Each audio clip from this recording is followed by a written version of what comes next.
Most men think the hardest part of success is getting there.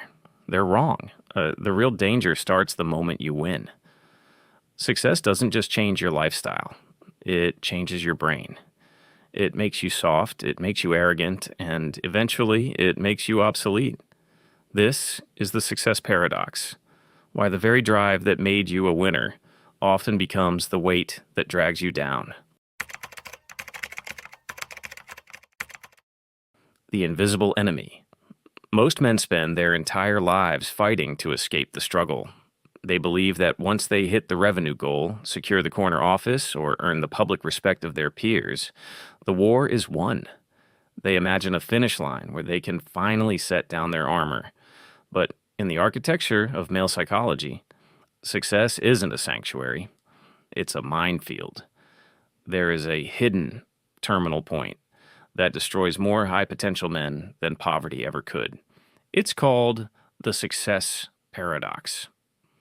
The paradox is this: the very traits that allowed you to win, your hypervigilance, your aggression, and your paranoia of the second place, are the first things your biology tries to kill the moment you achieve a victory. Your brain doesn't want you to be a king. It wants you to be a safe, sedentary survivor. Today, we are going to audit the 3 psychological traps that wait for every man at the top. We will examine why your own neurochemistry is currently plotting your decline, and I will give you the Day Zero protocol to ensure you stay dangerous even when you are comfortable. Welcome to the Masterclass.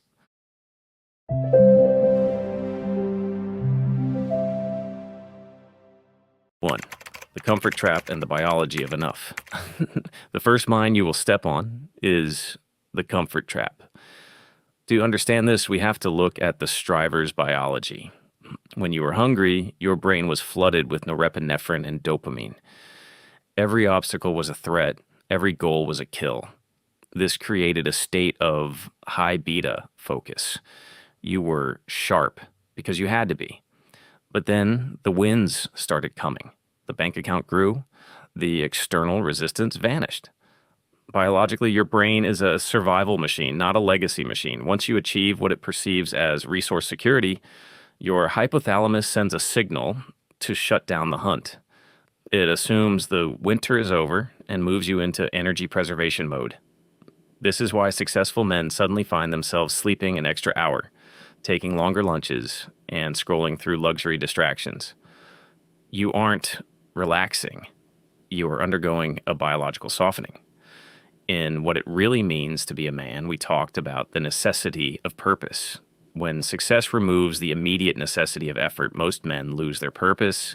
They become the contented lion. And in the wild, a contented lion is the one whose territory is about to be taken by the younger, hungrier pride. 2. The ego trap and the validation echo chamber. The second, more dangerous mine is the ego trap. When you were at the bottom, the world gave you friction. People doubted you. You were a student by default because the world reminded you of your ignorance every day. That friction was your fuel, but success changes the feedback loop. Once you have the title, people start laughing at your jokes more. Your employees stop correcting your mistakes. Your social circle becomes a validation echo chamber. You stop getting the raw, brutal truth that fueled your growth. The ego trap is the death of the student mindset. You become the expert. And once you are the expert, you become pathologically afraid of looking like a beginner. You stop taking the high-stakes risks that got you to the top because you are now too busy protecting your image as a winner. You've traded your edge for a pedestal. As we explored in Why High Status Men Don't Explain Themselves, true status is silent, but the ego trap forces you to start explaining your success to yourself, convincing yourself that you no longer need to do the work that made you successful in the first place. 3. The complexity trap and the social tax. Finally, there is the complexity trap. Success is a multiplier of responsibility, but it is also a multiplier of noise. When you were a striver, your day was simple. Perform, execute, win. Now that you've won, you are managing people, navigating office politics, and fielding social invitations from people who only want to stand in your light. This is the social tax. Every new opportunity success brings is a potential distraction. If you do not guard your time with the same ruthless stoicism we taught in the Masterclass of Silence, the administrative weight of your success will eventually crush the performance edge of your career. A high status man knows that his greatest asset isn't his money, it's his uninterrupted focus. The complexity trap is designed to steal that focus, leaving you with a large empire and, a small mind. Now let's look at what I call the day zero protocol. So, how do you stay dangerous when the world wants you to be comfortable? You must learn to artificially induce the struggle. You need the day zero protocol. A high status man never admits he has made it. The moment you say, "I've arrived," is the moment you begin your departure.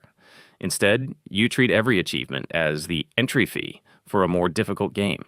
You aren't a winner. You've simply qualified to compete against better opponents. Step 1. Voluntary hardship. If the world stops giving you challenges, you must manufacture them. Take the meeting that intimidates you. Stick to a grueling fitness routine that makes you want to quit. Choose the hard path specifically because it is hard. Step 2. Identity decoupling. You must audit your output, not your income. Your bank account can lie to you about your competence. Your daily discipline never does. If your work quality has dropped, you are failing, regardless of how many figures are in your account. The challenge, the success paradox, is only a trap if you're unaware it's being set. Right now, most of you are standing at the edge of a comfort trap you haven't noticed yet. You've started coasting because you think you've won the race. But the hunt never ends. The prey just gets bigger. Here's your challenge for today's masterclass. I want you to identify one area where you have allowed your status to make you soft, one routine you've let slip, one difficult conversation you've avoided because you feel entitled to peace. Drop a comment below with the word recalibrate and tell me, what is the one voluntary hardship you're going to reintroduce to your life this week to keep your edge? I'll be reading the responses to see who is actually building a legacy and who is just enjoying the view. Stay sharp.